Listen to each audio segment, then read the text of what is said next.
আসসালামু আলাইকুম। সবাই কেমন আছেন? পিতামাতার প্রতি সন্তানের সদাচরণ, আচার-আচরণ সবসময় সুন্দর আচরণ করাটাই উত্তম ইসলামের দৃষ্টিতে।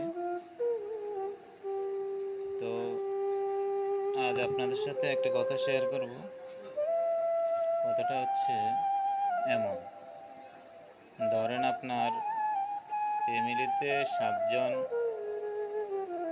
ইনকাম করার মতো ব্যবস্থা আছে। ৭ জন ছেলে অথবা মেয়ে মিলাই। সবার ইনকাম, সবার অবস্থান কিন্তু এক না। তো একটা দুঃখের বিষয় হলো বাবা-মা যাদের ইনকাম সোর্স ভালো তাদেরকে কেয়ার করে, সংসারের দায়-দায়িত্ব তাদেরকেই দেয়। আর যার ইনকাম সোর্স কম তাকে আসলে অবহেলা করে। তো একটা কথা হচ্ছে তাদেরও তো কোনো না কোনো সময়, যাদের ইনকাম কম তাদেরও তো কোনো না কোনো সময় ভাগ্যের চাকা ঘুরে যেতে পারে।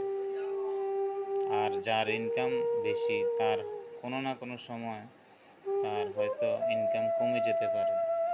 এতে করে প্রত্যেকটা সন্তানকে আপনি আপনার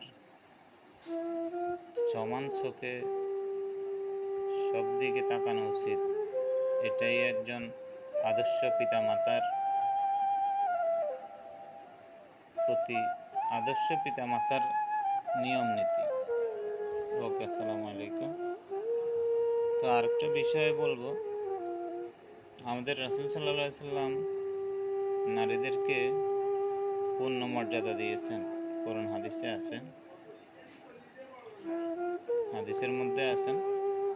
তো আসলে মায়ের জাত ওনাদেরকে সবসময়, আমরা তো ওনাদের মাধ্যমে দুনিয়াতে আসছি।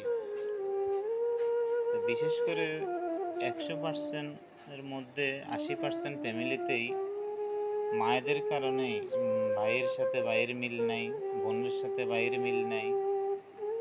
দেখা গেছে যে একটা চায়ের দোকানে ২ টা ভাই একসাথে হলো, কিন্তু ভাইয়ের সাথে ভাইয়ের মুখ ফিরিয়ে নিচ্ছে। এক ভাই চা খাচ্ছে, আরেক ভাই মুখ ফিরিয়ে অন্যদিকে তাকায় রয়েছে। তো আসলে বিশেষ করে মায়েদেরকে বলবো, আপনারা যদি ফ্যামিলিতে আপনার সন্তানগুলা সংখ্যায় অনেক বেশি হয়, সবাইয়ের মন বোঝা আপনাদের উচিত। সবাইকে মেনে নিয়ে চলাটাই উত্তম। এটাই একজন আদর্শ বাবা মায়ের নিয়ম নীতি।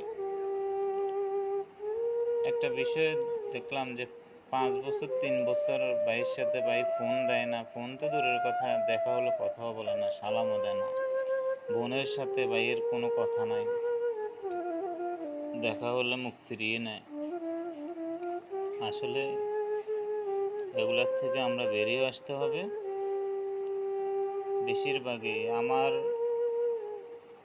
উক্তি থেকে এই বিষয়গুলো বললাম। আর আমার চোখের সামনে বাস্তবতার কিছু চিত্র আসলে আমি উপলব্ধি করি। এগুলা হয়তো বানোয়াট কিছু না। বিশেষ করে আমার চোখের সামনে যে বিষয়গুলো আসে আমি আপনাদের মাঝে তুলে ধরার চেষ্টা করি। ইনশাল্লাহ আপনাদের উৎসাহ আমাকে অনেক দূর এগিয়ে নিয়ে যাবে। আপনাদের সবার সহযোগিতা কামনা করি। আসসালামু আলাইকুম।